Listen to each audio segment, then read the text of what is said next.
Well, good afternoon. I call this public hearing of the America250PA Infrastructure Improvements and Projects Committee to order. And the purpose of today's hearing is to identify infrastructure and projects that not only highlight each region's history and contributions to our shared Pennsylvania history, up to and including the Semiquincentennial in 2026. It's taken me a while to get that where I don't trip over that word, right? So this committee has been tasked with identifying potential infrastructure, investments, and projects to showcase Pennsylvania's vital role in the establishment and growth of the United States in the 250 years since our nation's founding in 1776. The committee was established as the legislative advisory group to support the work on the larger America250PA organization. We are a bipartisan, bicameral effort, and our work has been subdivided into 6 regions of Pennsylvania, each of which is represented by 2 members, one of each party of the Pennsylvania House and the Senate of Pennsylvania, as well as members from the overall leadership team and ex officio members. So before I begin, I would love to thank the fine people here in College Township for hosting our meeting here today in their chamber. And I would like to welcome my co-chair and good friend, the gentleman from Philadelphia, Representative Sullivan, for a few opening remarks. Hi, everyone. How you doing? Thank you so much, Senator. So let me just give you a sense of where we are in the process, what we hope to accomplish, and then the next steps. So where we are in the process, right? We got the legislation through Governor Wolf signed. This particular legislation, which allow us to do these hearings, the purpose is to explore ways to welcome the rest of the country and hopefully an international community right here to Pennsylvania, all 67 counties. Idea being, how do we prepare with infrastructure investments to best highlight our past, present, and then look towards the future, beyond, far beyond 2026. So our first hearing was in York County, Senator's home, and we heard testimony what the folks in that region thought would be best in order to do that work, in order to welcome the rest of the country and the world to Pennsylvania, in that region, in York County and beyond. Now we're here. And so after this, we're going to continue moving along throughout the Commonwealth. And once we're done, we do it again. Another round throughout Pennsylvania, identifying more projects. At the end of this process, we as a bipartisan, bicameral commission will get together and figure out which investments we want to recommend to the House and Senate.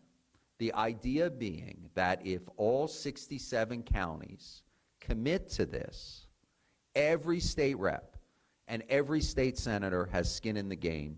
We cannot fail, because if we do fail, then a particular rep or senator doesn't get their particular project. So that's the goal here, to get buy-in from all 67 counties. And I want to thank you all for being part of that process. The work continues when we're done, because we want you to be active in talking to your representative and senator about the importance of your particular project. I want to introduce our executive director. Representative Mirsky is stuck in traffic. He will be here soon.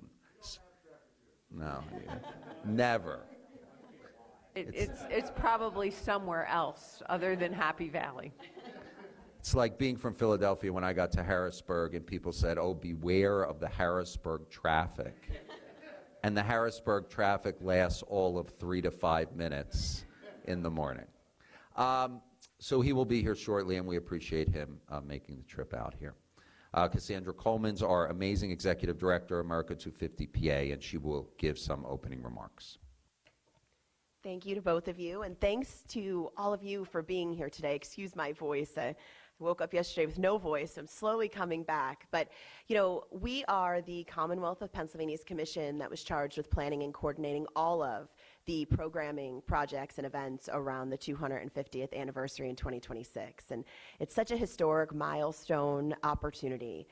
Pennsylvania is leading the country on the 250th activities right now. We want to continue to do that.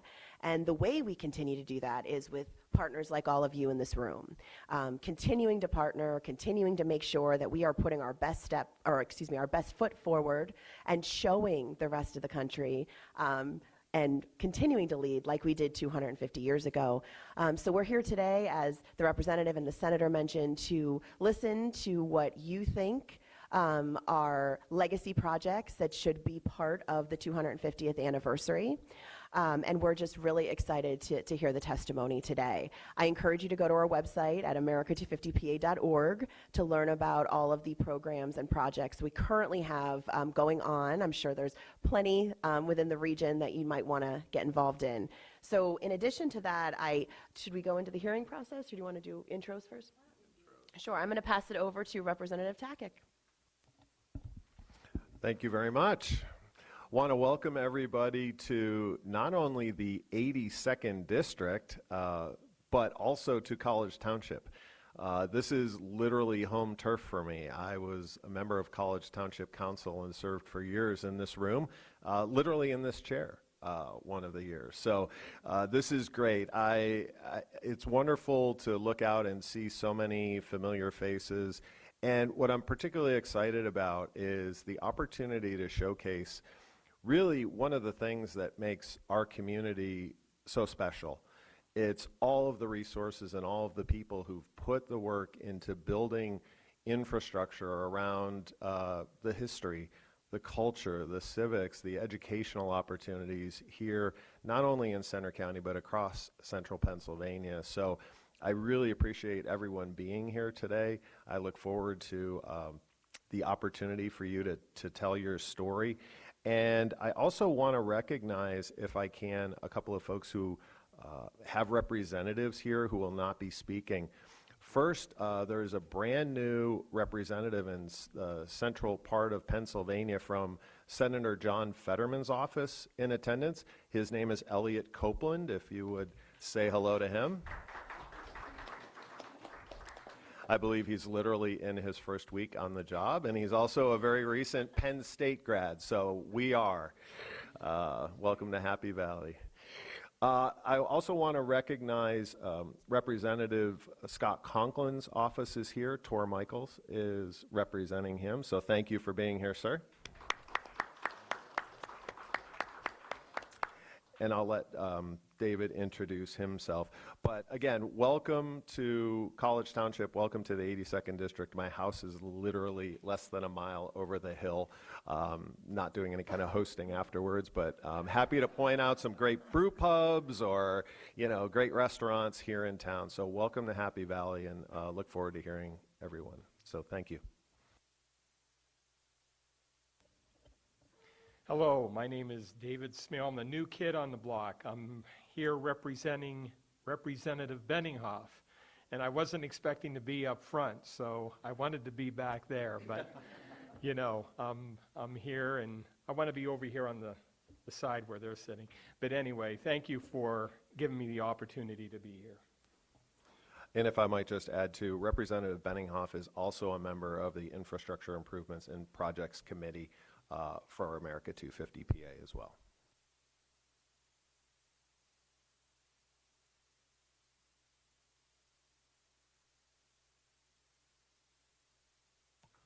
So we're going to go into just explaining quickly what the process today is going to be.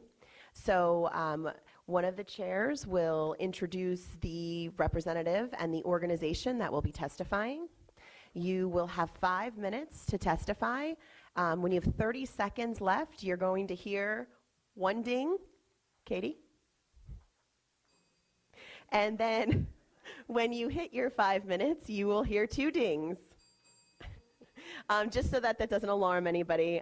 So we would just ask that once you hear the one, you finish up your sentence or your thought. And then after that, you'll have 3 minutes, up to 3 minutes, if the committee has any questions for you and your project. So I think with that, we could get started with testimony. Thank you. We want to call up the Phillipsburg Revitalization Corporation, Eric Rusnak. Eric, did I get your name right? Yes, you did. Excellent. Eric, come on up. Welcome and thanks so much. Thank you. I have some additional materials to pass out to the panel. Okay, that will be included in the 5 minutes. I'm just kidding. Just kidding. Get the bell ready. Get the bell ready.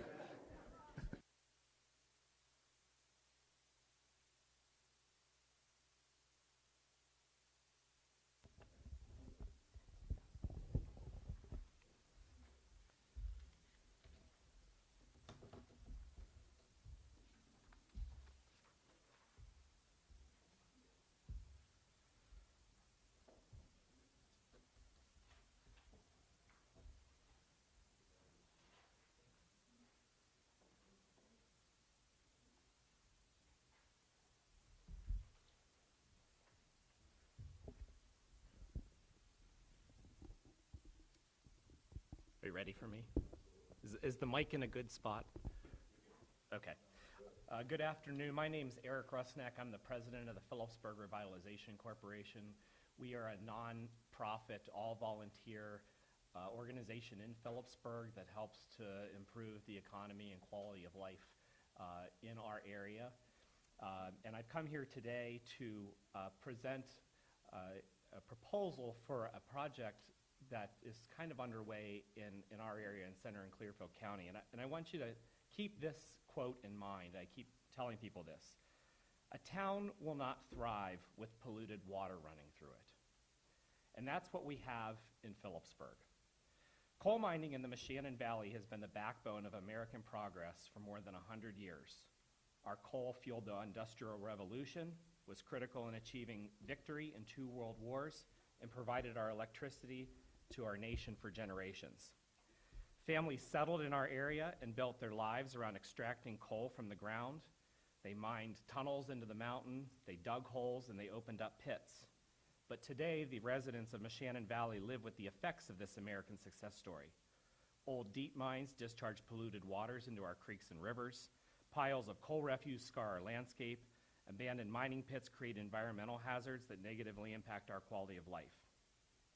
Phillipsburg and surrounding communities have been saddled with the liability of polluted water for much of the last century. The Moshannon Creek, which runs from Ginter to the west branch of the Susquehanna River, is badly polluted from years of coal and clay mining. Deposits of iron, manganese, sulfur, and other chemicals make the water red, giving rise to the nickname the Red Moe. Over the years, the government has used tax dollars to treat water. There have been water treatment systems, contractors have been hired to push old pits closed, ground has been graded, trees have been planted. All of the easy things have been done, but our land and water remain polluted. Today, it's time to finish the job.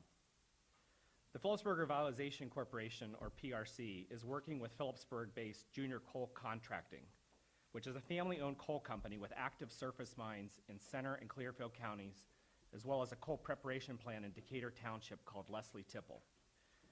Junior Coal's sister company, JR Land Company, is one of the area's largest landowners, and it holds thousands of acres of abandoned mine land along the Moshannon Creek. As Pennsylvania celebrates the 250th anniversary of the United States, the owners of Junior Coal wish to have a legacy project of their own. The proposed project is called the Empire Remining and Reclamation Project, and one of the materials that I handed up to you is a packet of describing that. It will be the first of its kind venture between Junior Coal Contracting, JR Land Company, and nonprofits such as the PRC and local watershed groups to remine and reclaim 2 large tracts of land along the Moshannon Creek and its tributaries. When one talks about a mine reclamation job, often they're just referring to filling in an abandoned stripping pit or regrading land or rerouting water. The concept of backfilling and regrading abandoned mine sites is tried and failed. It does not address the water and soil problems from deep mines below the surface of open pits. In order to properly correct the problem, the ground adjacent to the Mechanic Creek needs to be dug up and properly reclaimed, a process referred to as remining. I passed up to you also a policy statement from the Mechanic Creek Watershed Association, which is an organization that works in our area.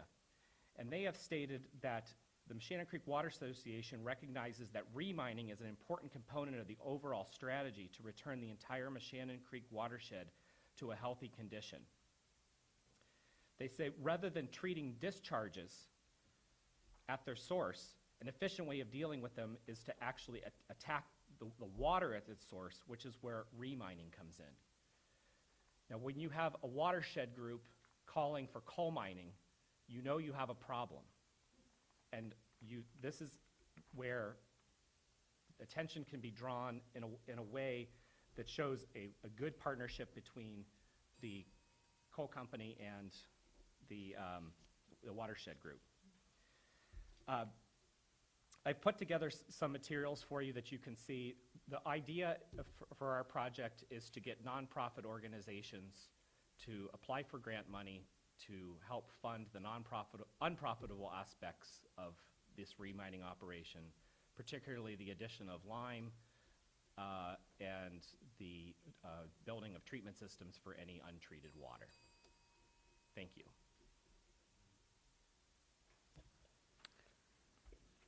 Do we have any questions for Mr. Rusnak? Representative?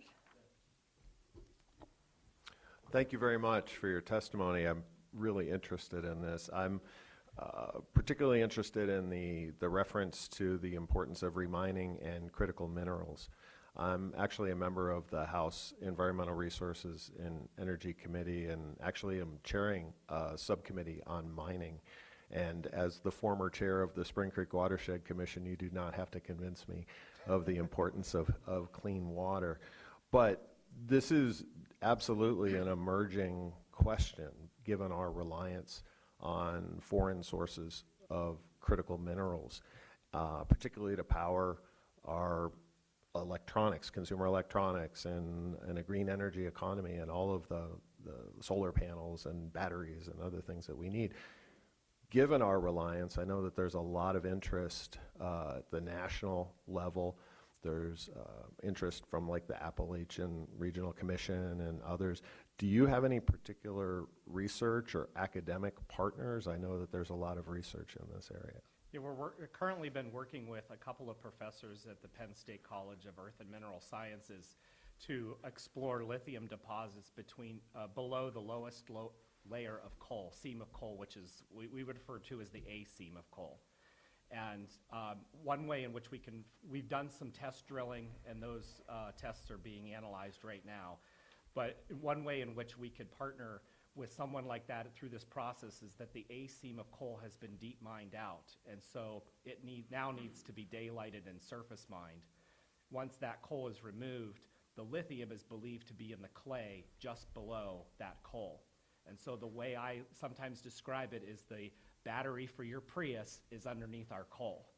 And this is a way that we can work to clean up the water through remining, but also get to clean energy resources, because we're going to have to dig for it anyway. Right, and other critical minerals as well, cobalt, manganese, yes, rare earth minerals, all of the rest. I think this is a really critical potential win-win for folks, so I hope to continue the conversation beyond the confines of this, and particularly to look for funding mechanisms to help further this research and possibly help out your project. I did want to make one thing clear I wasn't able to get to. The coal company proposes to use its own resources to go first. It owns the coal, it owns the land, it owns the equipment. It will mine its own coal.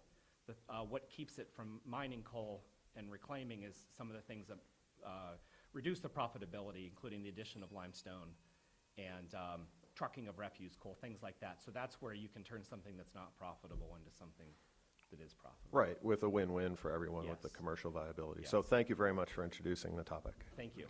And I would invite anyone who would like to come and tour some of these sites, let me know. Chairman Solomon? Oh. For questions? There are additional questions. Oh, there are, okay, Yes. I'm Thank sorry. you. I No. I heard the bell, so Yeah. I thought, I know, I was confused by it myself. I I thought, I thought didn't know she if I was was telling me to supposed get to leave. lost. I didn't They know were what was cutting going me on.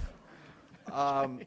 So I just better understand, like I'm on page 10 of your slide deck here. The Little Pit operation will connect two mining operations, Sandy Ridge GFCC with Lindsay and crossover SR 970 along Trout Run. Deep coal and clay mines will be daylighted and reclaimed.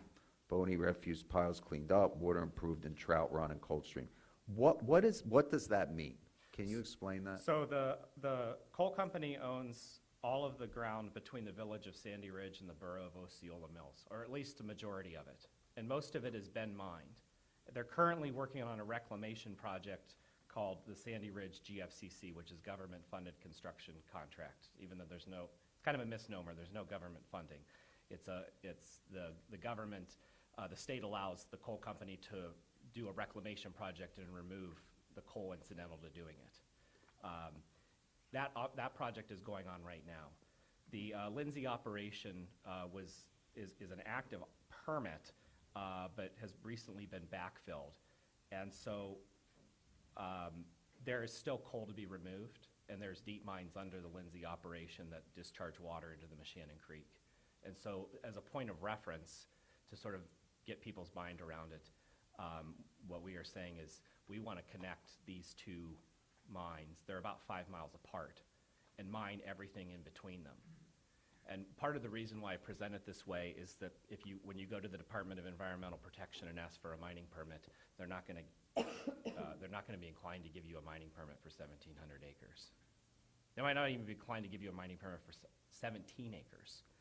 And so part of my role as the PRC president and also an advocate for the coal company is to start thinking about these projects differently, and saying that if we could get a big project underway, if we can connect two mines that are 5 miles apart and have some real investment, and we can project the work that's going to be coming, people know that they're going to have jobs, things like that, then companies can invest, coal company can invest capital, fuel companies can invest capital, that type of thing.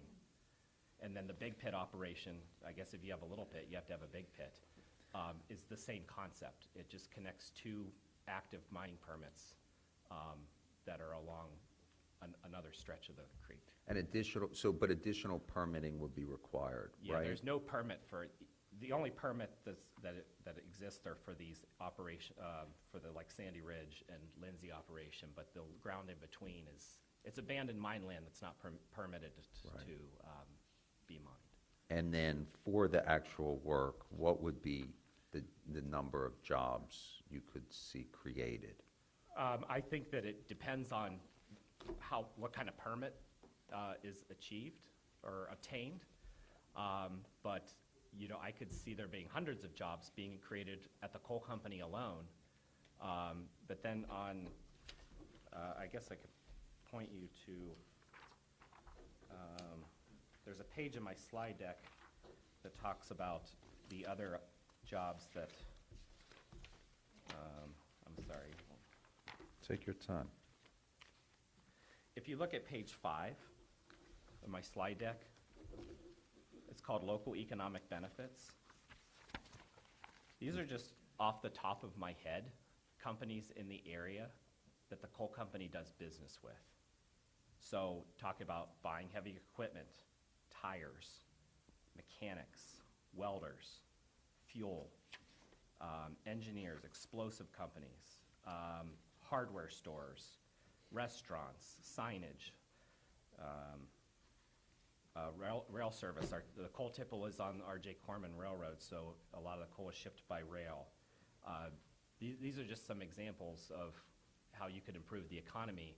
And if you look at a town like Phillipsburg, when it was a coal town, that's what supported the economy of the town. And when coal company went away, everything went away. So car dealerships close, the shirt factory closes, restaurants close, that sort of thing. You have any sense in terms of like what is the number, the economic impact number, or? I don't sitting here today. That's something that I would like to be able to answer, and perhaps through this process we can find the resources to help answer it. Sure. Because I think that would be a good metric to know. Thank you so much. Thank you. I would like to welcome our colleague, Representative Mirsky, here to the hearing. We understand it was not as rough as Philadelphia, but still a little rough out there. So when it comes to traffic, I should probably quantify. Construction season in northwest Pennsylvania is quite, I didn't account for the time, and I apologize. Well, we're grateful that you're here, and just want to follow up with a question. So really, our committee is tasked with reviewing and selecting legacy projects, infrastructure improvements, and other similar projects that are designed to welcome regional, national, and even international tourists here to Pennsylvania. The hope is they're going to come in and see the Liberty Bell, Independence Hall, and then they're going to come west and see the rest of what Pennsylvania has to offer. Can you talk a little bit about how this project could welcome those people here to this part of Pennsylvania? Yeah, I would say there's three things that it could do. One, it's going to improve the environment. And so while Phillipsburg has Coldstream Recreation Area and Black Moshannon State Park, which are fishable places, Coldstream also has a diversion stream that runs sulfur water around it and back into the Moshannon Creek. And so cleaning up that area will allow for better recreation, a place where people want to come. They won't look around saying, why is the water all mucky and orange? Things like that. Secondly, it'll improve the economy so that people actually have somewhere to visit. If you go to Phillipsburg right now, what are you going to do? There's some things to do, but we have a lot of vacant buildings. And so people are going to visit a town, they want to do something there, and we have to give them something to do, and that can't just be tourist-based. We have to have a local economy to support it. And the third thing is, I was sort of thinking of like the Big Dig when I came up with this. If you remember the tunnel that they dug under the Boston Harbor, and it kind of became a thing of national attention. And so I was thinking that this could be a point of sort of pride for the town and for the state, and it could be a model for other environmental reclamation projects in Pennsylvania and in the U.S., and that might bring people here to study what we're doing so they can do it somewhere else. Very good. Well, I thank you. Are there any further questions for Mr. Rusnak? We thank you very much for your testimony and presentation here today. Thank you. I'm going to excuse myself because I have a meeting about this project with the DEP at 2 o'clock. We wish you the very best. Thank you.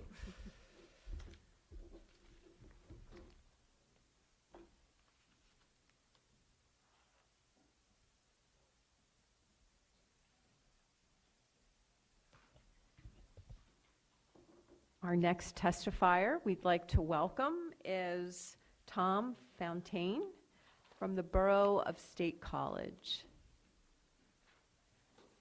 Thank you for joining us here today. Thank you very much. You may Appreciate the proceed. opportunity. Very good. So we're here today to talk to you about the State College Next Era PSU project, which stands for Pedestrian Safety and Universal Accessibility Initiative. This project is a series of transportation enhancements, infrastructure improvements in Calder Way in downtown State College. Downtown State College is bordered on the north by Penn State University, the main campus, and it's an economic hub of Center County. Downtown State College is home to over 350 businesses with a diverse mix of retail, professional, personal services, restaurants, hotels, and other tourism supporting businesses. The strength of downtown's retail market alone is over $442 million in annual value. This value is at risk, as is future job growth through firm attraction if State College cannot address impending infrastructure failures. This project is truly a generational project. Significant investment in business retention and recruitment through the borough's partnership with Invent Penn State led to the construction of the Eric J. Barron Innovation Hub, an 85,000 square foot PSU facility that houses the Invent Penn State's Happy Valley Launchbox by PNC Bank, and that has opened the way for the State College Town Center project, a P3 project to proceed to construction later this year or early next year. Moreover, KCF Technologies, a startup technology company headquartered in downtown State College, plans to hire more staff within the next 10 years. The Center County Economic Development Partnership has invested in the KCF growth in downtown State College, partnership consisting of State College, College Township, Patton Township, Ferguson Township, and Center County, that has made a significant investment to assist KCF Technologies to grow its employment base here in State College. This new development relies on Calder Way infrastructure to successfully function. Calder Way serves as a utility corridor and provides access for stormwater, electric, telecommunications, water, and sanitary sewer lines. If you've been here during the Arts Festival in recent years, you may have witnessed water main breaks in Calder Way that disrupted the Arts Festival, in fact, and which really moved this project to a higher priority for us to complete. The Calder Way also provides one-way access for passenger vehicles, delivery vehicles, trash removal, pedestrians, and cyclists. And the vision for Calder Way is to function as a shared space to accommodate all modes of transportation. The project will provide safety, comfort, and connectivity for pedestrians and cyclists while upgrading the significantly aged infrastructure and moving utilities underground for environmental sustainability and increased resiliency to natural disasters. The project supports the integrated land use, economic development, and transportation planning to improve the movements of people, goods, local fiscal health, and assists in the continued stabilization of downtown State College. The infrastructure improvements in Calder Way will support the proposed new commercial uses and development, as recent growth has taxed the existing sewer system, and increased capacity in the sewer system is really needed to support this new commercial development.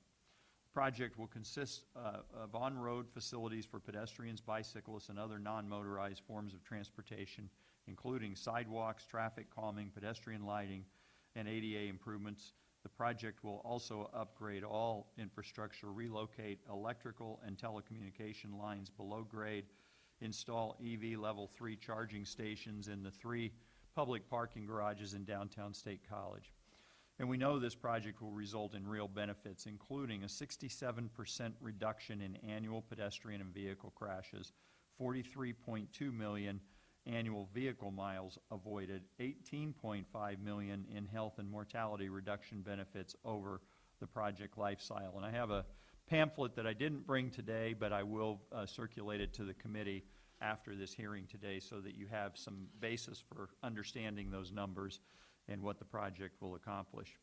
This next segment of the project is budgeted at $17,350,307. The borough has submitted both state and federal grants to help offset the cost of the project and intends to cover the pre-construction costs totaling $720,000.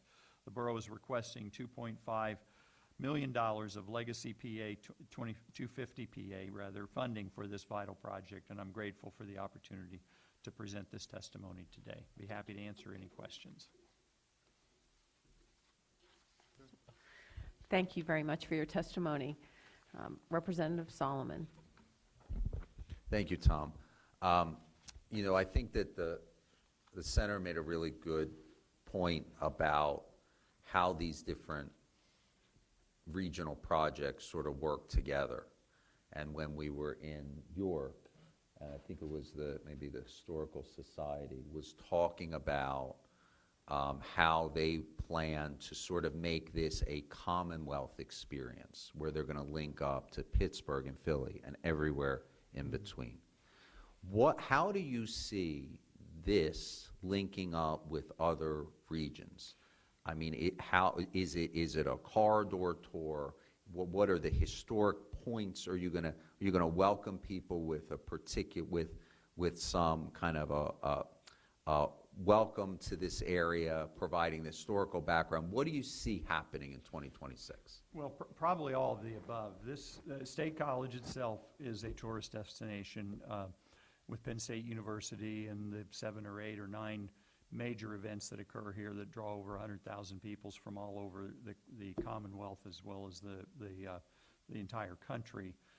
And this project will create a safe pedestrian experience for those visitors to State College. If you are familiar at all with Calder Way, you know it is very difficult to navigate through that corridor. It's curbs and overhead electric and telephone lines. We intend to relocate the garbage collection, the refuse collection underground so that we don't clog the right-of-way with those kinds of facilities. We look at moving all of those other utilities underground as well, and really creating in downtown State College a pedestrian experience that will be much more welcoming and encourage people from all over, not only to come for those 7 or 8 or 9 events each year, but to come back and visit consistently from all parts of Pennsylvania and frankly from other parts of the country. Cassandra. Thanks, Tom. I just have a quick question regarding, so in your proposal, you mentioned creation of about 10,000 jobs, which is a significant amount of jobs. Can you talk a little bit more about that and where it says over a 10-year period? Yeah, it's an estimate. We don't know for sure, but it's based on what we have been doing in downtown State College with businesses like KCF, other businesses that are part of that economic development partnership, to increase employment in downtown State College that is not specifically Penn State related, but brings a more diverse economy to the region here. We experienced over the past 3 years, particularly in 2020 and 2021, some challenges because we are so dependent on Penn State. We appreciate that. We have a great partnership with Penn State, but we also want to grow jobs that are not tied directly to Penn State. And we think this project really helps us to begin to develop the infrastructure to make it a safer, more appealing environment for those businesses. Thank you. Representative Takik. Take-ac. Take-ac. That's good. Take-ac. Yeah, All right. I answer We've to a never lot of served things. together before, so thank you. As someone whose name is routinely mispronounced, I'm very sensitive to that. So It is. It is. Thank you very much, Senator. Appreciate that. Not sure that I really have as much of a question. I mean, I'm very familiar, of course, with the borough and this project and many of the things that are going. But I just wanted to say that one of the things that makes State College Borough, the center region, frankly, the entire county and central Pennsylvania, such a great place to live, is the quality and talent of our local elected officials. And in my opening comments, I neglected to mention a couple of whom are here in the audience. So I'd like to recognize Mayor Ezra Naines and Council President Jesse Barlow, both of whom, in particular Mayor Naines, have championed pedestrian and bike safety and access and infrastructure, not only in State College Borough, but across the center region. And that has had profound effects on local pedestrian facilities and master plans and those kind of things. So I missed his recent mayoral bike ride because I was out of town, but this is an important local issue. And, you know, again, the question of how that ties into America250PA, I appreciate you being here. So thank you very much. Thank you all for being here. Thank you, and thank you for bailing me out on that too, Representative Takak. I intended to introduce them, and I totally forgot since I didn't have it written in my notes, so thank you very much. Do we have any other questions? Very good. Very good. Thank you very much. Appreciate it very much. Much like Eric, I also have to leave, so thank you for getting me on early, and appreciate very much the opportunity to present. Looking forward to talking more about this project and others. Thank you. Thank you. For your work.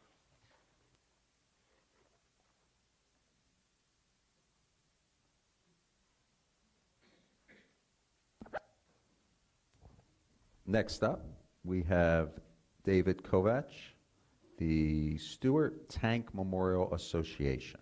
David. And of course, David is a commissioner of Columbia County.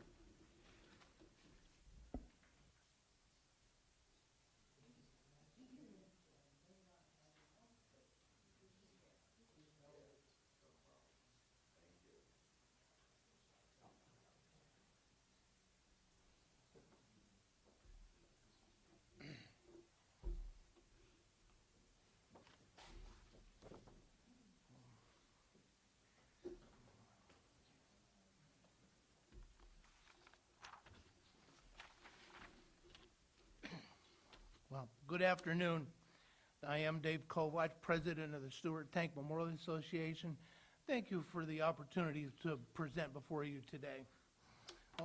The Stewart Tank Memorial Association is a 501c3 nonprofit corporation founded in 2015.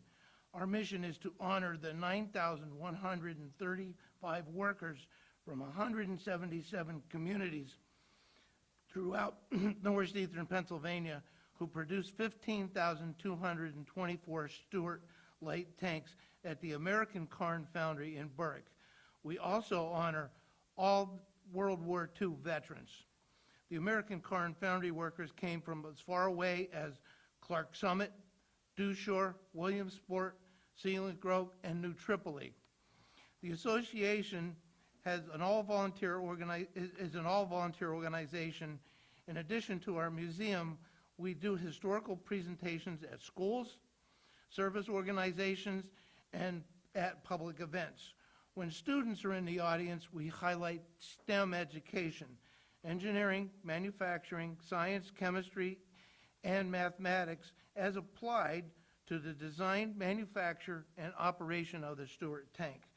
In keeping with our mission to educate the public, all of our events and presentations are free admission. We are funded by donations and grants. The Stewart tank is just not a significant part of the history of Berwick, it also played a significant role in the history of the United States and world history.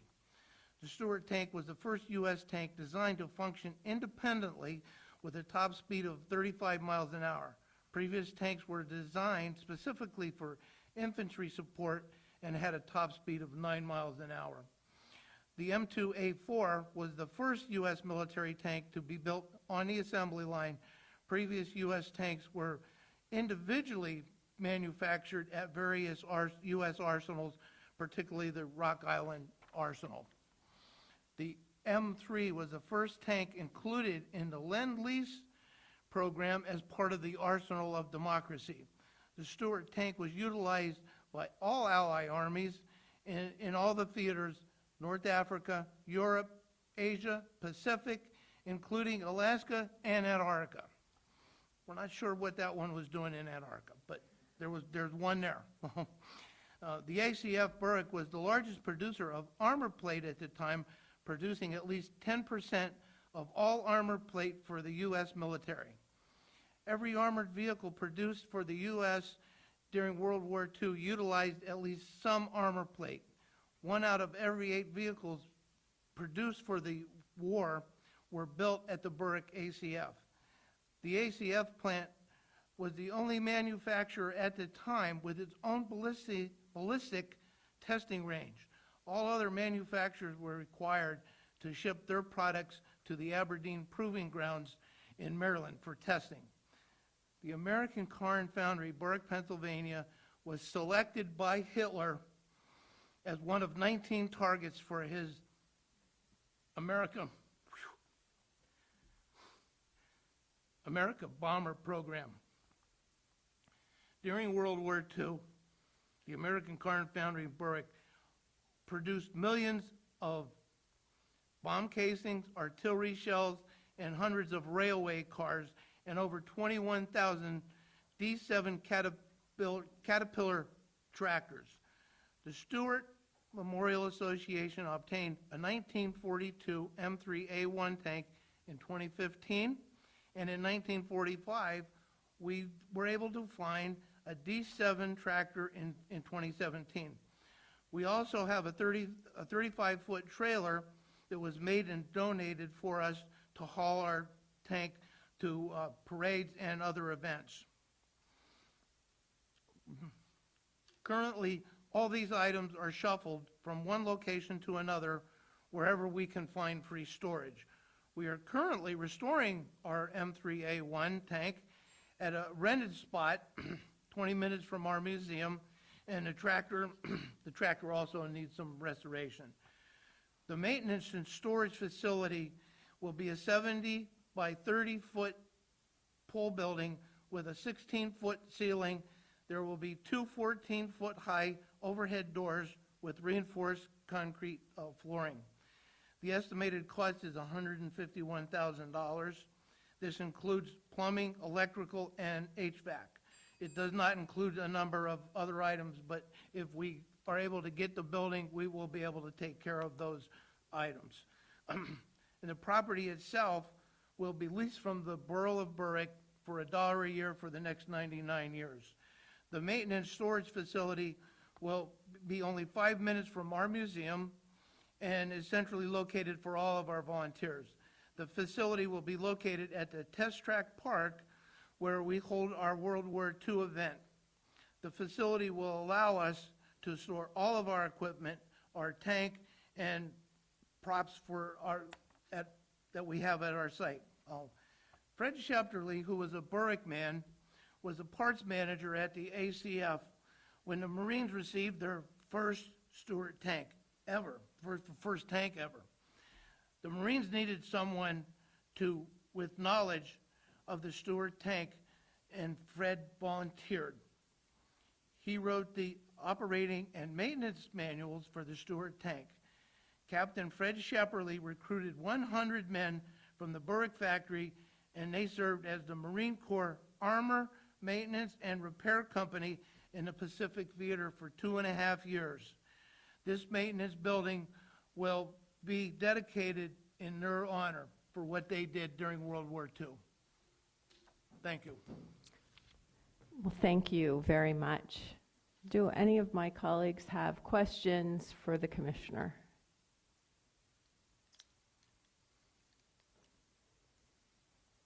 Good.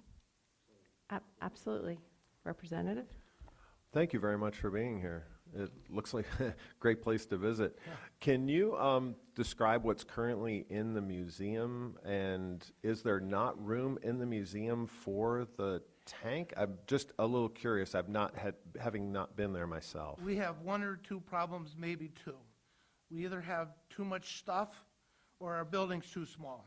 Sounds familiar. The building was actually a grant from our local foundation, and it took a while, but we were able to figure it out and redo it because we actually have two Stuart tanks now.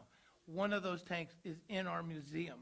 So we are so very fortunate because the museum is now all full of donations from people, all of local people, people that we don't know. At our event, we've had people come walking up to us and say, "Here's a head of SED lights for your tank. I don't need them anymore. You need them." We've just been so fortunate. And I could talk for hours about how when we started to where we're at now. And it's all about honoring our whole purpose for being here is to honor all the people that built, fought, and died with the Stuart tank. Our museum's been open for just over a year, and we've had over 2,000 people to come and visit. They're finding out about us.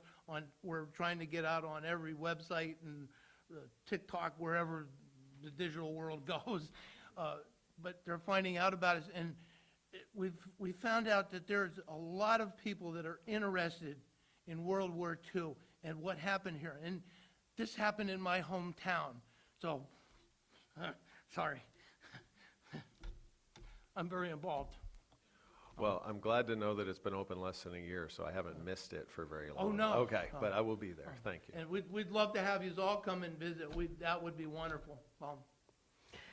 Director Coleman, Thank you, Senator. you're welcome. Commissioner, one point, a comment and then a question. But a comment is, as long as I've known you, which has been a very long time now, the commissioner has been, very passionate about this project. And I did have the honor of attending the opening last year. It's a wonderful facility, and that's, they got to that point because of all your hard work. So I do commend you because you are passionate, and we understand how passionate you are about that. So thanks for the testimony. Question: do you have? I know again it's only been open to the year, but do you have a number of visitors of how many have come through this year? This year, no, all I know is since it's been open, we've had 2,000, and we do have a guest book that a lot of the people have signed, so you can come and see that. And you track where they're from too. That's how you do that. Yeah, we ask them to sign it, and please put down where they're from. They're coming from near and far. They've been from a number of other countries also. They're finding out about it. So then when they're there, they get to do other things in Columbia County. A big one is like Knoebels Grove. You might have heard of that. Free parking, free admission, like all that. And I could talk for hours. So just real quick. So this all started in the July of 2004, right after I became commissioner. I'm at an event in Bloomsburg, and I run into my good friend Tom that I graduated with, and I asked him this cold question because up until then I didn't really have any, I knew that they were made there, but I didn't have any burning desire. And I said, hey, Tom, I got a new job. I'm going to be home for a little bit more now because I was a waterproofer before. I said, how would you like to help me bring home a tank, a Burrick tank? And he said, well, let me think about it. And like 3 minutes later, he said, yeah, okay. Some days he might regret that, but in the 19 years that we've been here, we've come so far, so fortunate. And again, it's all about honoring all those people that help us so that we could be here today, because Hitler didn't get to come over and bomb us. So, thank you. Thank you very much. Yep. Any other questions? Well, having spent a lot of time in my childhood in the booming metropolis of Forks, it was very nice to meet you, and I have to thank you for sharing those wonderful memories with me, and appreciate your testimony here today. Thank you all very much. Thank you.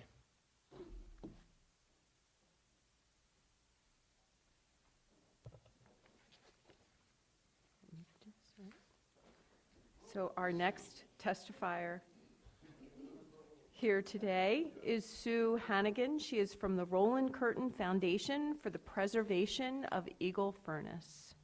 And with that, Sue, take it away. Yes. Thank you very much, and good afternoon, committee members, state and elected officials who are here, along with their staff, the Happy Valley Adventure Bureau staff and members, and other applicants as well, and friends. Thank you very much for this opportunity to share the Roland Curtin Foundation's proposal for an America250 PA infrastructure improvement project.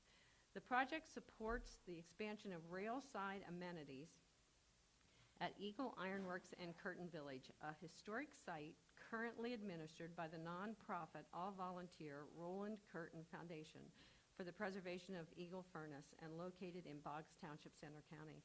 I serve as the president of the foundation. Eagle Ironworks was established in 1810 by our foundation's namesake, Irish immigrant Roland Curtin. After arriving in Philadelphia in 1795, Roland settled in central Pennsylvania and became the patriarch of 5 generations of Curtin ironmasters who constructed, expanded, and operated the Eagle Iron Plantation for more than a century. The property is uniquely equipped to tell the story of the rise of central Pennsylvania's leading industry before the Civil War within the Juniata Iron District. Charcoal iron produced at Eagle Ironworks contributed to the building of Pennsylvania and the nation, including its extensive rail transportation network. During its peak years in the 1830s and 1840s, the Juniata Iron District contributed half of all iron made in Pennsylvania and 1/5 of the nation's output. Eagle Ironworks' phenomenal 112-year history made it the longest-lived and last operating charcoal ironworks in Pennsylvania and possibly the entire country. The site is listed in the National Register of Historic Places. Among Roland Curtin's sons was Pennsylvania Civil War Governor Andrew Gregg Curtin, who served as the governor from 1861 to 1867 and was a friend and political ally of President Abraham Lincoln throughout the Civil War. Governor Curtin was instrumental in the efforts to rally the Northern governor's support to preserve the Union, was the moving force behind the establishment of the National Cemetery in Gettysburg in 1863, and his invitation to Lincoln to address the crowd at the cemetery's dedication resulted in Lincoln's famous delivery of the Gettysburg Address. Preserving and interpreting Eagle Ironworks in Curtin Village will become the sole responsibility of the Roland Curtin Foundation in the near future. The proposed $1.9 million project for the reconstruction of the company store, the railroad station, and the rail siding has significant potential to enhance the visitor experience, strengthen visitation, support programs and events, and diversify income generation. To be sustainable, we, the foundation, must find innovative, family-friendly, history-based approaches to generate visitor interest that result in increased income. The company store has potential for interpretation, events, and retail income. The station will become the gateway to and the visitor center for the Eagle Ironworks site, and the rail siding will provide a safe location for passenger access while permitting freight service to continue uninterrupted. Grant assistance will be essential for completion of this endeavor. In keeping with the intent of America250PA, we embrace this opportunity to expand our infrastructure and interpretation of significant Pennsylvania history with the hope that we can inspire others to view Eagle Ironworks in Curtin Village as a place to explore connections to our past and find relevance for places in history that matter. By doing so, the Roland Curtin Foundation will strive to embrace the stories of the people who lived and worked the land owned by the Curtin family, including indigenous peoples, immigrants from Western European countries, and those who arrived at Curtin from slavery, who together as a community innovated an industrial process that contributed significantly to the building of America. The nonprofit Roland Curtin Foundation for the Preservation of Eagle Furnace is organized, quote, to promote interest and participation in the management, operation, preservation, restoration, and exhibition of Eagle Furnace, Ironworks, Curtin Village, Curtin Mansion, and the properties related to the historical site and operation, unquote. It was incorporated in 1966 and continues to offer visitors rare views into the lives and labors of central Pennsylvanians who helped propel the region into the forefront of American iron production in the 19th century. Thank you. Thank you very much. For questions, Representative Takek. Did I get that right this time? Yes, you did. Absolutely. Making progress here. No, thank you very much, Senator. Appreciate that. And Sue, thank you for being here, and to other members of the board who are here as well. Appreciate your support. You know, I think one of the things, having been on the site several times, what's really remarkable, and you said it, but that this isn't just a single facility. This is the whole plantation. It is the house. It's the industrial facility. It's the worker housing. It's all the above, the canal and things. I noticed that in your packet you have a little site map. I wonder if I could direct fellow committee members to this map, and if you could just speak real quickly about the different components of the site and why this is such a unique preservation of this industry in particular. Yes, so the site is quite large. There are 10 acres of this site that are owned currently by the Pennsylvania Historical and Museum Commission. There are 150 acres owned by the Army Corps of Engineers with buildings on them that are owned by the Pennsylvania Historical and Museum Commission. All of those properties are intended to transfer to the Roland Curtin Foundation in the near future. They include the managerial section of which we refer to as where Roland Curtin's mansion is located, as well as the manager's house, which was the 5th generation Ironmaster's home. So there are 2 Ironmaster's homes on the property.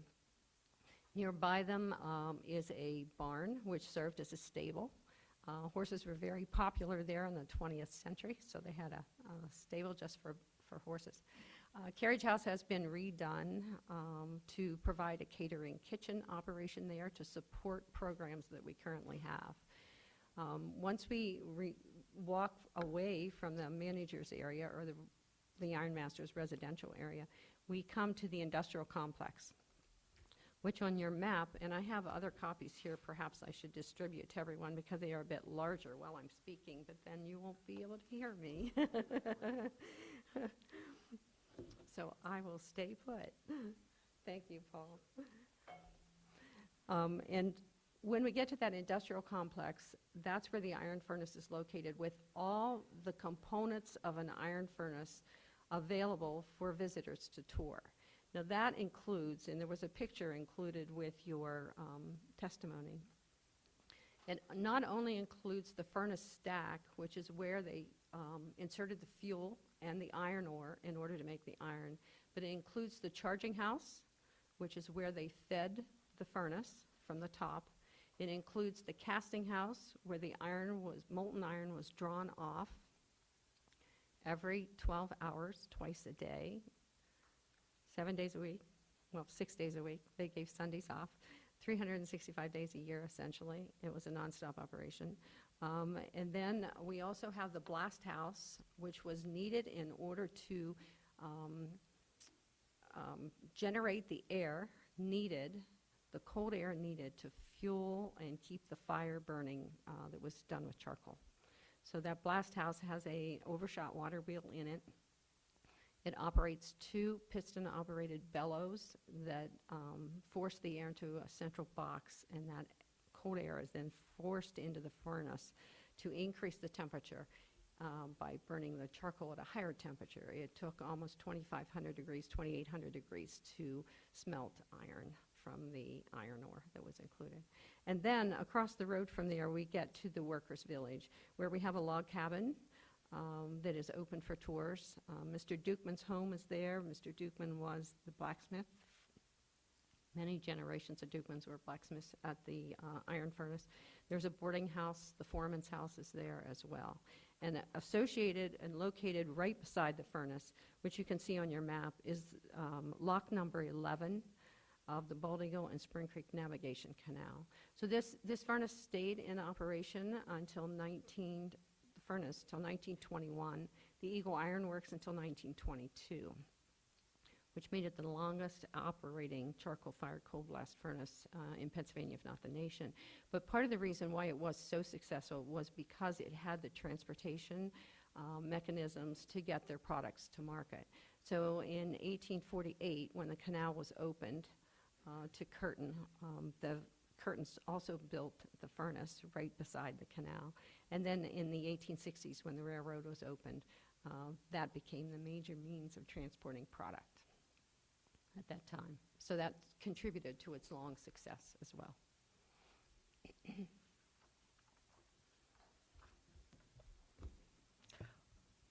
Representative Mirsky. Thank you, Madam Chair, and thank you for your testimony today. I do have a question. In terms of the funding, $1 to $2.5 million, without this funding, how does this project look different?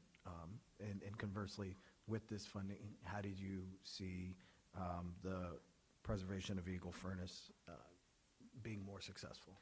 The components that are included in this proposal today were there at the property in its time of history.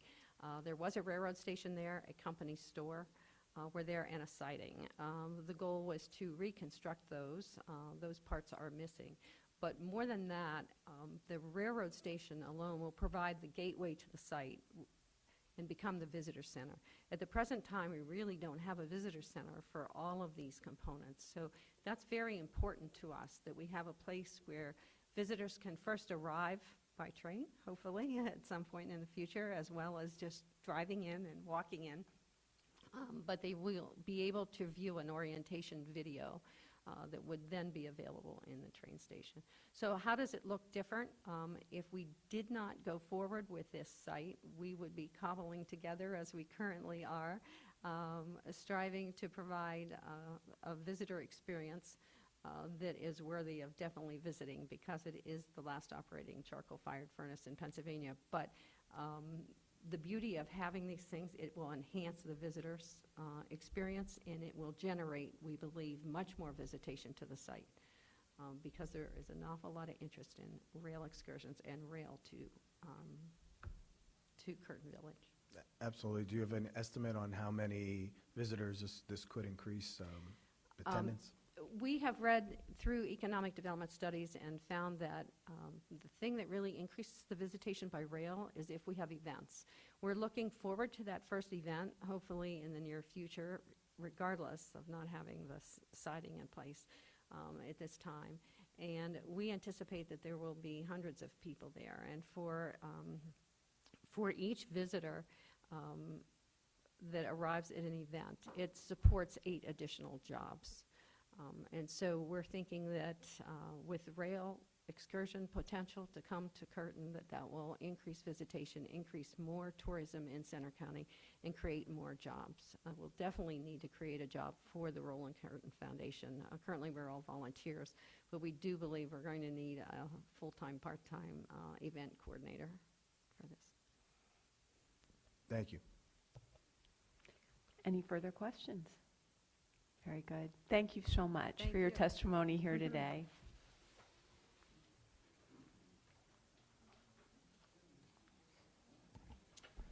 Next up, we have Andrew Richard, who is representing the Center County Commissioners. Other way around. Let me try that again. The Center County Commissioners on behalf of Andrew Richard, to discuss the Bellefonte Historical Railroad Society. Hello, I'm Center County Commissioner Mark Higgins. This is Commissioner Amber Concepcion. Welcome to Happy Valley. We appreciate you coming, although Paul didn't have to travel very far. I'd like to thank you for the invitation to speak. Center County has historically made major contributions to Pennsylvania and the United States of America. 5 of Pennsylvania governors came from Bellefonte, literally every other governor between 1848 and 1900. Plus 2 additional governors for other states. Governor Andrew Curtin, I think you heard that word just a minute ago, was Pennsylvania's Civil War governor and a close friend of President Abraham Lincoln's. Boalsburg, just around the corner from here, is the birthplace of Memorial Day and home of multiple U.S. ambassadors. I will speak about a great local nonprofit that serves much of the geography of Center County. It's the Bellefonte Historical Rail Society. It's a historical society working to preserve railroad history here in Center County, and they offer train rides and events that focus on rail. For many years, the Bellefonte Historic Railroad offered 2 weekends of passenger excursions from the Bellefonte train station, the fall foliage, and the incredibly popular Santa Express train rides. They sold 4,000 tickets in 2 hours every year. Just in 2 weekends alone, they generated $100,000 of revenue.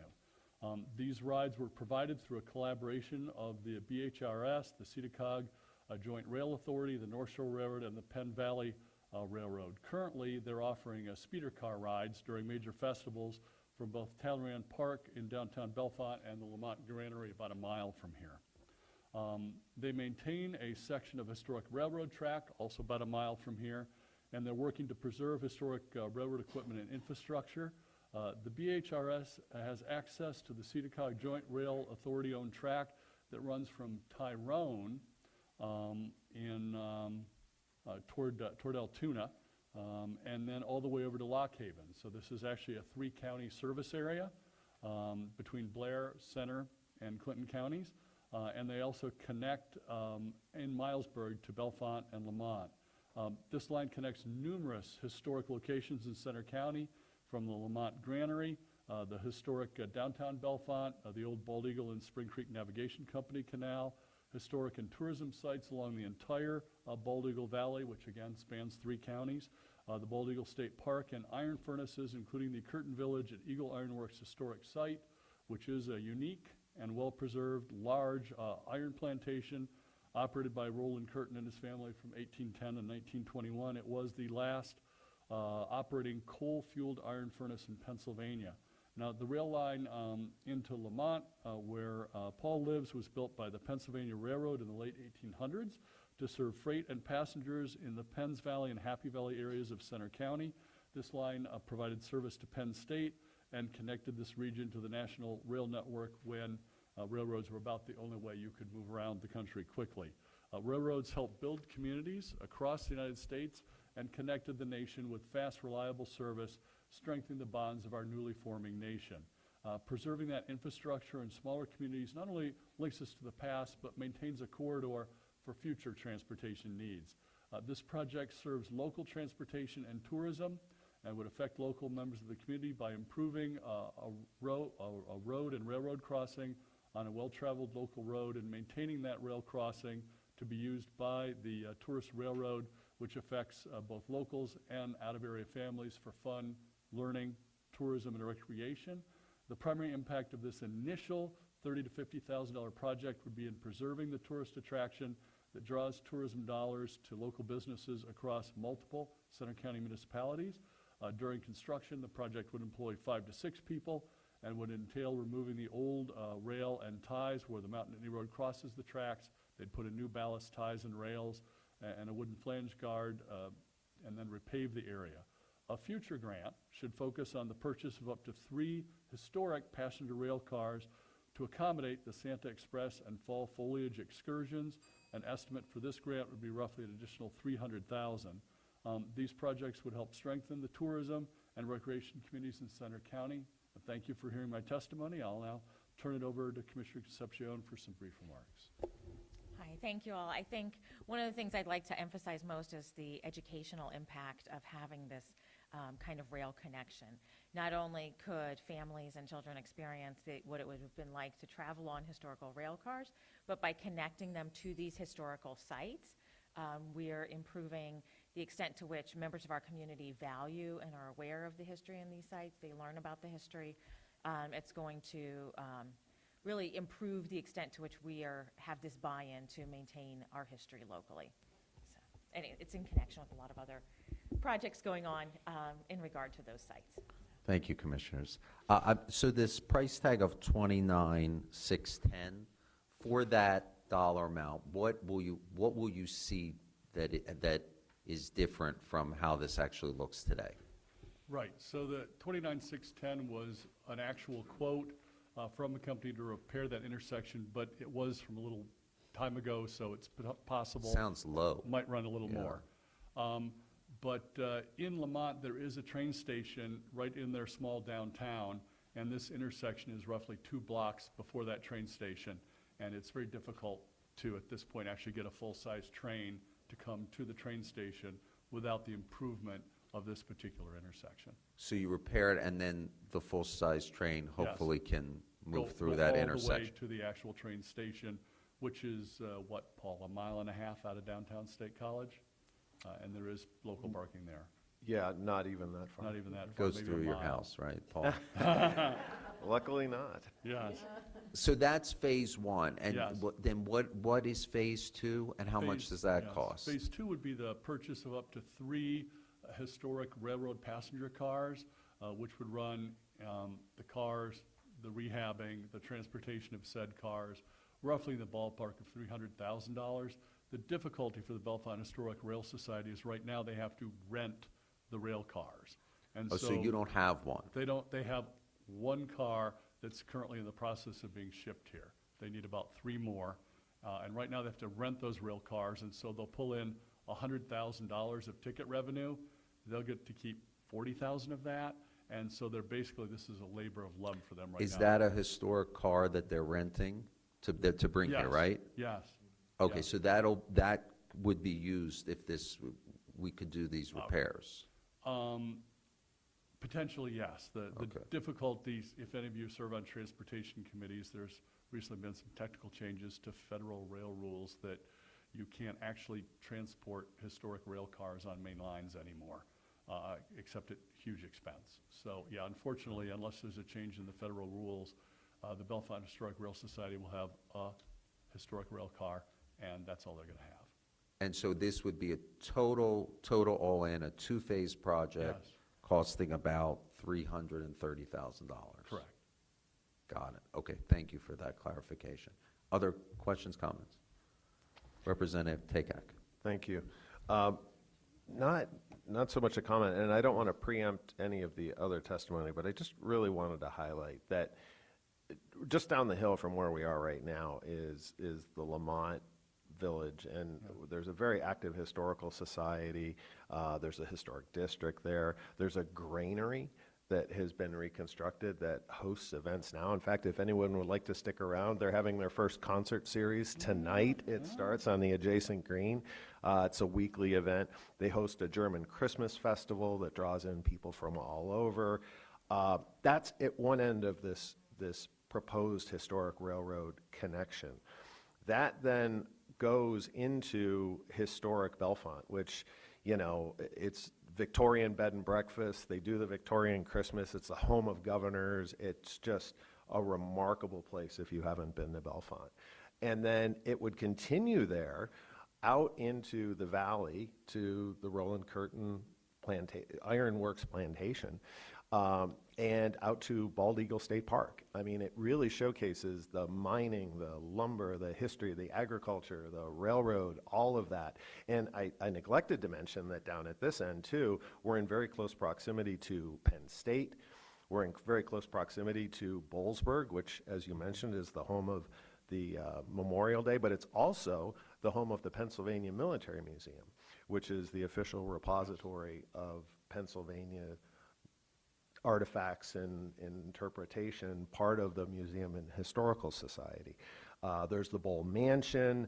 There's so many neighborhoods and areas that are listed in the National Registry, historical markers. It's just such a rich history. And I think the vision is that this rail would connect all of that. And not only would it do it for 2026, but what it would do is contribute to the economic, civic, cultural, educational vitality of this area, tying all those together for years to come. So I don't want to preempt the vision or the details of anybody else, but to me, this is, I just really wanted to underscore why I think this is so important. So thank you for being here to tell that story. Perfectly said, Paul. And Commissioner Concepcion and I have been working closely with our tourism promotion agency, the Happy Valley Adventure Bureau, to tie all of our assets together. We have a lot of historic assets here in Center County, and it's been working so well that Bellefonte had its last hotel burned down several decades ago, and now we have 2 hotels in the announced planning stages and possibly a third one eventually coming along. So we've got a lot of jobs here in Center County that are tied to tourism, not just Penn State football. Center County and Happy Valley is way more than just Penn State football. If I may, Commissioners, thank you for your testimony here today. And rail was very important in the founding of our Commonwealth, and we find that our small boroughs and towns are now seeing a revitalization around those rails, and it's exciting.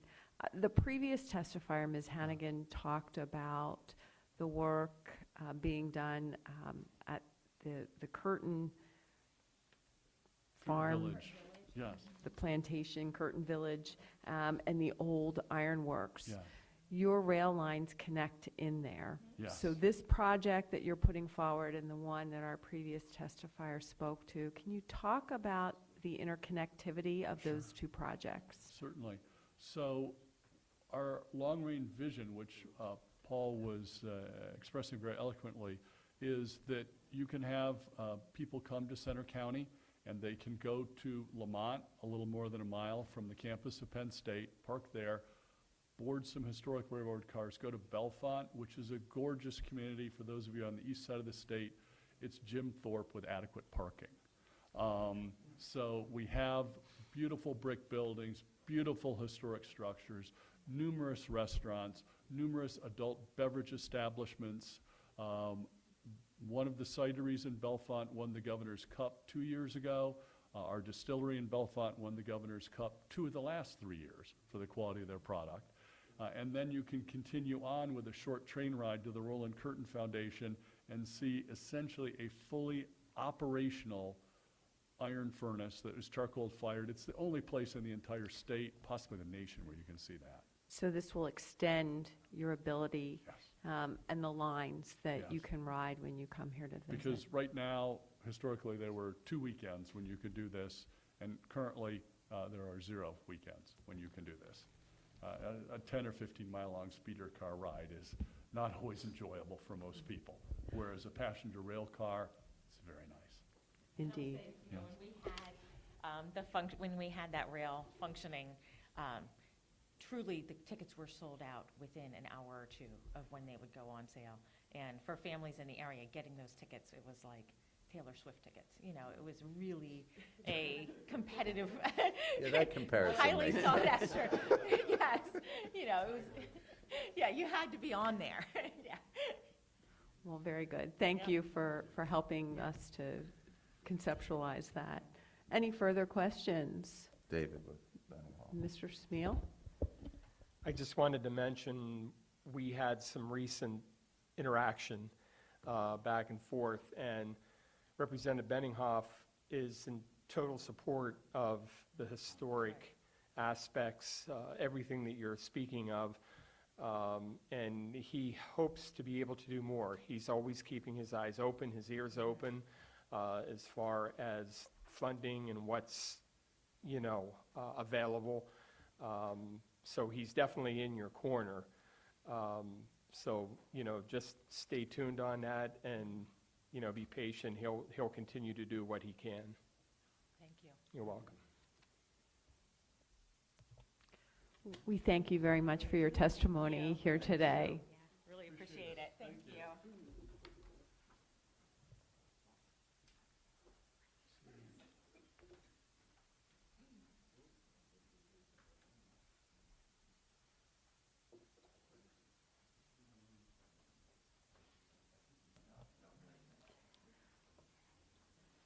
We would now like to welcome our next testifier, Mary Sorensen from the Center County Historical Society.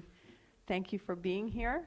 I know you've brought other people along with you. If you'd like to introduce them, we'd welcome that. And I think I'm going to let Roger go first. Roger's our president of the Historical Society. Yes, Very I good. am decidedly not Mary Sorensen. She's right here, and she'll be with you in just a second. Well, Roger, if you could just state your name for the record Yes, and Roger proceed Williams. with your testimony, we'd appreciate it. Roger Williams, president of the Centre County Historical Society, and besides Mary, with us today are our Property Committee Chair and Project Architect, Alan Popovich. Alan, if you would just raise your hand. Well, we are most grateful to all of you on the panel for allowing us this opportunity to come before you today. The proposal that we are putting before you today represents a moonshot for the Centre County Historical Society, a true moonshot.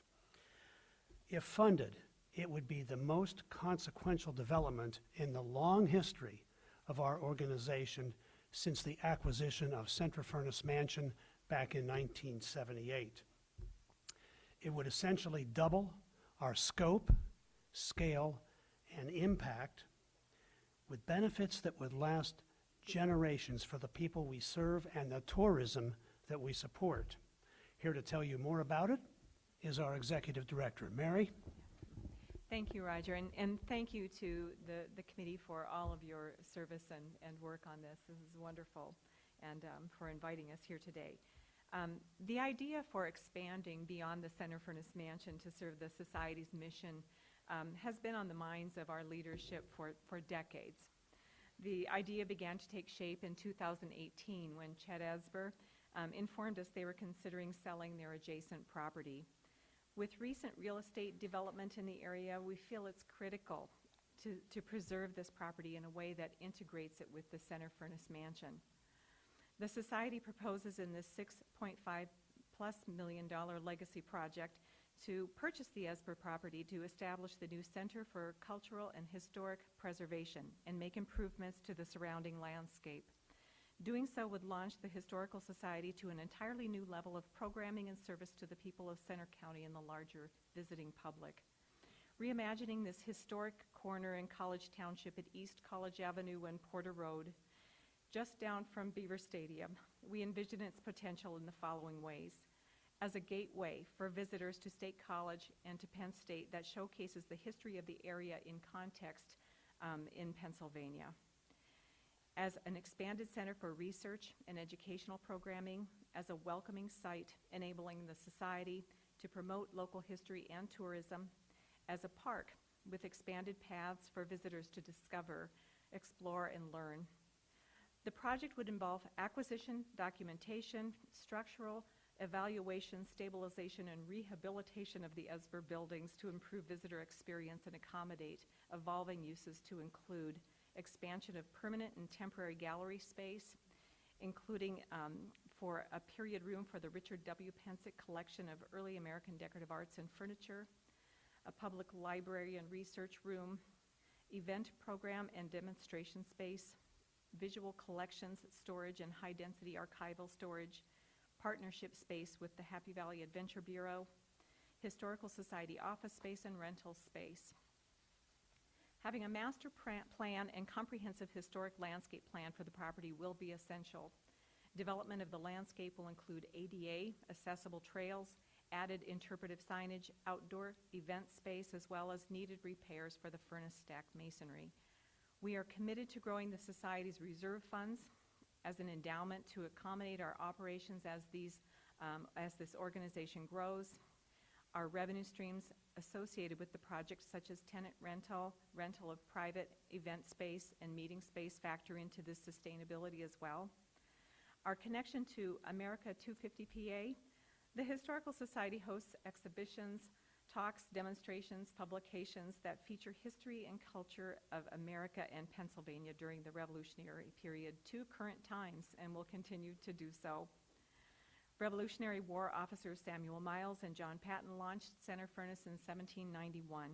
It was the beginning of the nationally recognized Juniata iron industry, spurring the addition of nearby iron furnaces and forges in the 1790s and beyond. By 1810, the counties of Center, Huntington, and Blair were producing half the iron in the United States. The Center County Historical Society champions all things historical related to Center County's unique past. Its mission to collect, interpret, preserve, and promote Center County's cultural and natural heritage. The Center Furnace Mansion and surrounding grounds stand today as a testament to the 18th century origins of the iron industry in Center County and the 19th century founding of the Pennsylvania State University. Listed on the National Register of Historic Places, the Iron Master's residence, now the Center Furnace Mansion, serves the surrounding communities as a premier historic site, museum, and research center that is visited by over 5,000 annually. And we hope with this project that number will double. I thank you all so much and offer if you have any questions. Thank you very much. Questions from my colleagues? Representative Takak. You know I'm going to speak up. You know it by now. Thank you so much for being here. And I should mention to other members of the commission, we're sitting not even half a mile, I don't think, down the road from the Center Furnace Mansion and the furnace itself. When people come to Penn State football, a lot of times they'll exit and go down College Avenue, and they actually turn up Porter Road, which goes in between the mansion and the furnace. So before you leave town, I would highly encourage you to go there. Today, it's an amazing place to visit. You hold seasonal events, the Christmas events. You just recently did the flower sale. I mean, it's a very vibrant part of our community.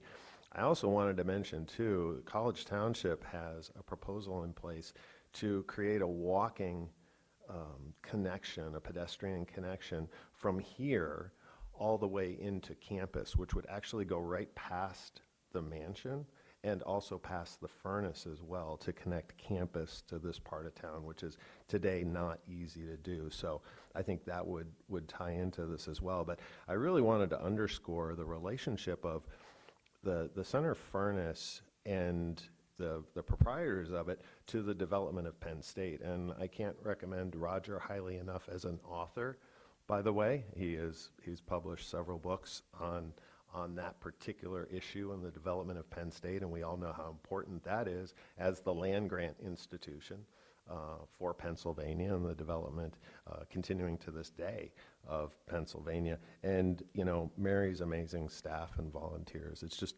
it's a really very worthy part of our history. And by the way, I didn't mean to shortchange you in my earlier comments because I knew you were going to be speaking, but I would throw that in with obviously Lamont and Boalsburg and everything else. So that was my comment. Thank you.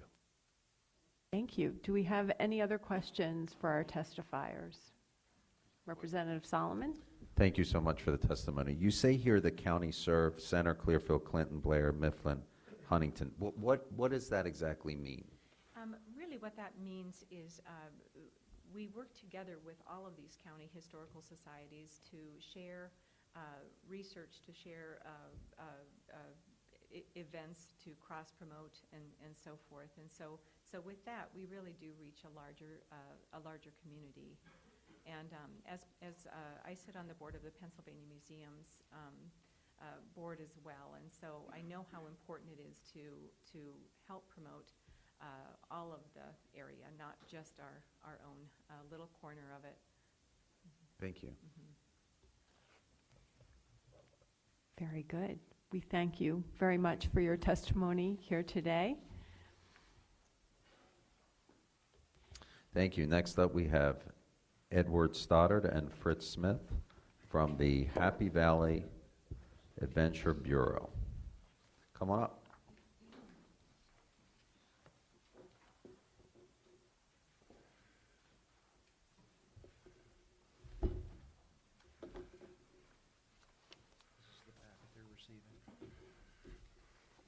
Okay. So, which one is the rail line? So they didn't get this?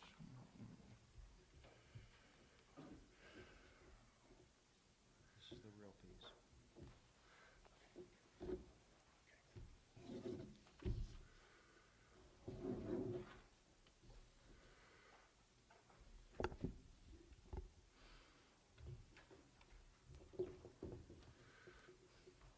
Welcome to the fine folks from the Happy Valley Adventure Bureau.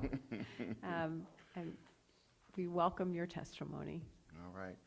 Thank you. Thank you, Senator, and to the representatives who are here, and to Cassandra and your team. Thanks for coming to our happy home. I'm Fritz Smith. I'm the CEO of the Happy Valley Adventure Bureau, which is the official tourism promotion agency for all of Center County. And my colleague Ed Stoddard is the Director of Communications at the Happy Valley Adventure Bureau, and he's also the Center County appointee to America250PA. So he's been heavily immersed in this and has enjoyed the experience, and as a history and outdoor buff, he has enjoyed the experience, and he's the perfect person to lead it. Senator Phillips Hill, I know you appreciate the importance of history and tourism, and thank you for your service to the Explore York, our colleagues at Explore York, your service to their board, and Representative Solomon, great to see you again. And I still fondly remember my field trip from my previous employer in Philadelphia, where you took us on a great tour of Northeast Philly. You're one of the best tour guides I've ever seen, so thank you. No, that restaurant was great.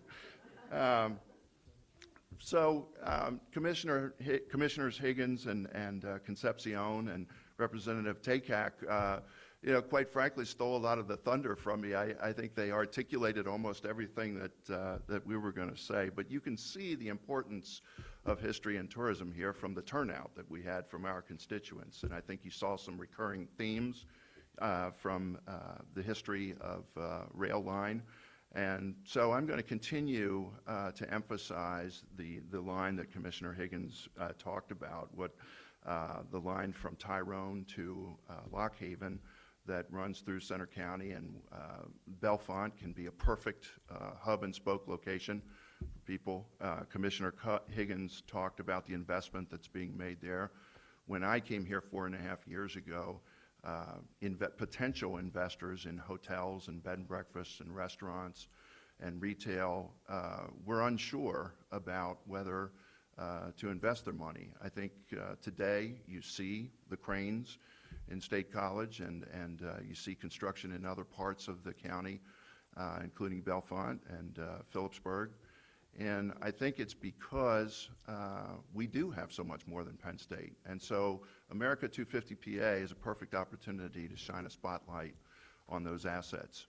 And, you know, I really was struck by on your website, the platforms that you talk about emphasizing. And it just occurred to me that we have almost all of these things in a significant degree. You talk about celebrating and revitalizing culinary and agricultural traditions. We're in the heart of a breadbasket of Pennsylvania. We have spent a lot of time in our organization promoting the agritourism assets of this county, and that has has turned out to be a great family attraction, so we want to continue that emphasis. We have a growing art and cultural scene at the PA Military Museum. We have 6 state parks. And so that excursion train along that line that at different times was known as the Tyrone and Lock Haven Railroad, the Bald Eagle Valley Railroad that connects these sites, to accelerate or to revitalize that excursion line, I think is critical, and we'd like to advocate for another $500,000 worth of both study and physical assets to improve that. Commissioner Higgins emphasized the Bellefonte portion, but it's an 84-mile line. As he said, it would involve 3 counties, so we're very much wanting to involve our neighbors, and so that's really the critical ask that we make, is just to reinforce the importance of that line. There are not many rail lines, excursion rail lines, that people within a 2-hour drive can enjoy. There are in other parts of the state. The Colebrook Dale on the southeast part of the line is a good example, but we think we can do something like that here. And I can't think of a better place where you would see the diversity of Pennsylvania than along that line. So, and I would be remiss, I'm going to be bad and say that I'm going to put in a plug. I know this is an infrastructure committee, but if we're going to shine a spotlight on these assets, we need to talk about marketing at some point too. So I hope there's somebody thinking about marketing all those assets. I know you are, Cassandra, but hopefully there's going to be a conversation about that soon. Happy to take any questions. And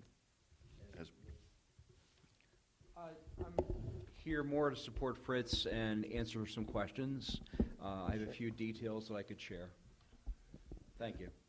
And if you look at the map, the big map that you've been handed, and on the far left corner is really that line, and it goes right past Bald Eagle State Park, where our Ironman competition is going to take place just a month a month and 2 days from now. Ironman will start in Bald Eagle Lake, and so that is a great event that sort of highlights all of the great outdoor assets in Pennsylvania, and it's great event. Thank you. Questions? Shocker. Representative Takak. Got to keep up the streak. First of all, I just want to acknowledge your role in helping coordinate a lot of the testimony today. I know you have a lot on your plate with the Ironman, as you mentioned, and other things. There's a lot here to talk about, and I think it's really great. But one of the things that you said, I think, brings up a few other things for me. One is that this is a hub. You know, obviously a lot of folks come in for Penn State and are drawn to this area for other reasons, but we have all the outdoor resources. We have the Rothrock State Forest with all of the hiking trails and all of the other things. Not too far from here, we can also connect up with the Snowshoe Rails to Trail Association. So there's a lot of ATVs and outdoor connections, and I'm working with Representative Owlett and others to kind of connect that whole infrastructure, if you will, on trails, working with DCNR and others. So it really is a showcase and drawing people in, but then once they're here, we have the infrastructure, the expertise, and to keep people in the area, and again, address the civic and educational and cultural resources in this area. So I just really wanted to highlight that. I don't know if I missed anything in that litany, but there's so much here. I hate to sound too much like a cheerleader, but it is my district, and I am. So it is my prerogative. And I think to expand on that point, Representative Takak, is the fact that we've got a lot of those assets already here. We don't have to do a whole lot of new building of assets. It's a matter of revitalizing some of the historical assets, taking advantage of infrastructure that's here and just improving it, putting some money into it. And then those things will live on and be sustainable and help with tourism moving forward. Other questions? Senator? I just wanted to say thank you. And that's certainly, I think, something that the broader commission is looking to tackle, which is, we know that Pennsylvania's history is our nation's history. People will be very focused on what happened in Philadelphia, but there's a lot of important history, as we've heard detailed today, here in greater Center County, as there is down in New York. I'm sure that I know Representative Mirsky, State Senator, and he is incredibly proud of Erie and thinks that the world revolves around Erie. I will say that I've been known to be a little parochial and feel that the world really revolves around York. And it's so clear that Pennsylvania has so much to offer, and appreciate the work that you are going to do working with people like Laura Wagner at our Convention and Visitors Bureau, we call Explore York, to get out that message. And so the broader commission's going to be focused on that. We're really focused on creating those spaces, places, and things that are going to get people to go from Philadelphia, no offense to the good gentleman from Philadelphia, and bring them to York and to State College in Center County and then up to Erie, because Pennsylvania has a lot to offer. Yeah, I think it's the idea, in the business that we're in, it's always about planting the seed of the idea in a person that they've got to stay longer. You've got to plan for more time to come, and I think that's why this initiative is so valuable, because it will knit Pennsylvania together, and it will knit our colleagues, all of us who are promoting tourism across the state. It'll give us a chance to work together. Thank you very much. Thank you. It says here that you have private outside funding, but it's not committed. So what does that mean? Do you want to take that in? Yeah, go ahead. Ed? We have our funding that we have for the Happy Valley Adventure Bureau, and we have funds that we would look to direct towards this initiative to support it, along with the Bellefonte Railroad Historical Railroad Society. We think that there are other projects that would be needed along the way, extra rail perhaps to connect all of our tourism destinations and recreation destinations. So we'd be looking to, not meaning to speak for Fritz, but we'd be looking to redirect some funding and direct towards this project to support it. We're trying to identify as many public-private partnerships as we can and get businesses to engage in 2026. So any idea, right? The price tag's $4 million. Is there a sense of how much of that would be private? Yeah, I would say that the guesstimate there would be at least 50% of it would. We think that we'd be able to get some federal money as well, hopefully.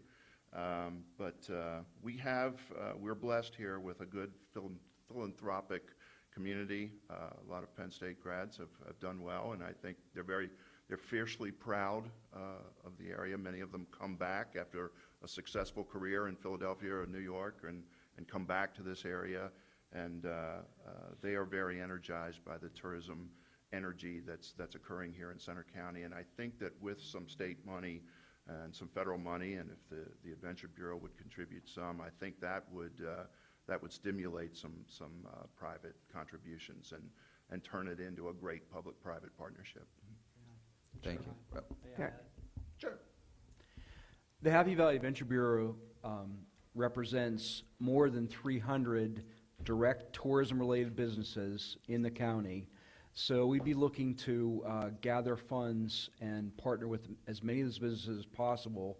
There's also the indirect businesses that, as Fritz talked about, that support tourism in some way, that benefit from tourism in Center County. So we'd be looking to engage with many private entities as well. Thank you. I'm going to turn it over to Representative Mirsky. Just one question. So if this project were funded, in terms of maintenance, would this Joint Rail Authority then be responsible for the long-term sustainability of this project? I think that would be something to be discussed. Yeah, I think it's something to be determined. I mean, they are the owner of the line, and so, you know, most likely they would have to incur that, but be responsible for that, but I think that's a detail to be worked out. Okay. Certainly they'd have to feel comfortable with the overall financial structure in order to take that on. Absolutely. But I guess my point is we want to make sure that we're funding stuff it's not one and done, that there's going to be some sustainability to it, that when we're investing state money into a project that there's a long-term benefit to the region and then henceforth to Pennsylvania. We completely agree with that. Any project would need to be sustainable and be comfortable from all entities' viewpoints. I think this ride, when it comes to fruition, is really going to be one of the great tourism attractions in Pennsylvania. And I have great thoughts about that, and combined with some healthy marketing, would really generate some substantial revenue to help with those costs. The whole thing is exciting when you, to the Senator's point, when you look at all of the projects and then combine them together, and then the connectivity with the rail line, it's really that it's placemaking. And then when you have placemaking, then you have destinations that people want to visit, and to your point, then you have people who used to take a 1 or 2 day stay, and then they make it a 3, 4, 5 day stay because there's stuff to do. And so that's what we're looking for. Very exciting. There are certainly many rail fans around the nation that would come into such an excursion as we're proposing here, and having prior involvement with the Altoona Railroads Museum and with the East Broad to Upper Railroad. I know that certainly linking up with our surrounding colleagues and working with our neighbors is certainly very important to this project, will need to happen. Thank you. And I'm going to turn it over to Representative Takak for his closing remarks. You hope so. No. Thank you all. Thank you very much for your testimony. I just wanted to highlight one thing that sort of got skimmed over a little bit, and Fritz mentioned it, you know, being in the breadbasket of Pennsylvania in many ways too. I did want to point out that our Congressman Glenn Thompson, known universally here as GT, is the chair of the Congressional Agriculture Committee writing the Farm Bill right now. He is actually the first chair of that committee from Pennsylvania since the Civil War. So I do think that there's some interest in potential for funding and other opportunities to make this not only a regional, a state, but also a national investment in this area as well. And I also know that the senators have been very supportive of projects like this in the past, so thank you. Thank you. And we'll turn it over to Cassandra Coleman for some closing remarks.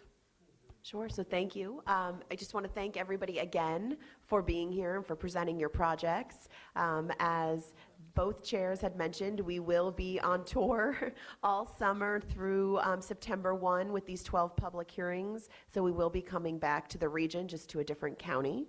So again, we encourage you to watch for different programming and projects, and just we appreciate all of the support. So thank you again for being here. Representative Mirsky. Thank you. Just briefly, I want to thank all of the testifiers today. And in a former life before I was a legislator, I was a history teacher, and so you're speaking my language, and I just want to thank you from the bottom of my heart. These projects are sound projects, they're quality projects, and if they don't get funded here, please keep pushing for them, because I think that these are quality projects that are going to enhance this region, and I want to thank all of you for that. Thank you. Mr. Smeal? Just wanted to mention, as I mentioned earlier, Representative Benninghoff, it's safe to say, you know, he's supportive of the whole historic preservation of this area. And just listening to all of this, I mean, I've always been in central Pennsylvania. I had no idea that, you know, it was as involved as it is, and the importance of it. And being from Boalsburg, I love that little town. And one thing that I wanted to mention was the Columbus Chapel. You know, the Bull Mansion and other aspects, the historic town, Bellefonte. You know, we're very blessed with everything that we have here, and any support that Representative Benninghoff will do, he will as funding permits. Thank you. Thank you. Representative Solomon. Thank you all for the testimony. It's great to be here. You have a great representative, and Representative Takak. The number of text messages, calls, and emails he was sending me asking about the details of this hearing. I love his energy that he's bringing to his district. It's great to see. He wants economic investment right here, and thank you so much for your support. With that, I would like to thank all of the testifiers, all of the members, and the volunteers who participated in today's hearing. Our next public hearing is scheduled for Friday, June 9th, and we will be up in Wilkes-Barre. Is that the way we say it? Indeed. Very good. Well, and with that, the committee now stands in recess until the call of the chair. Thank you again.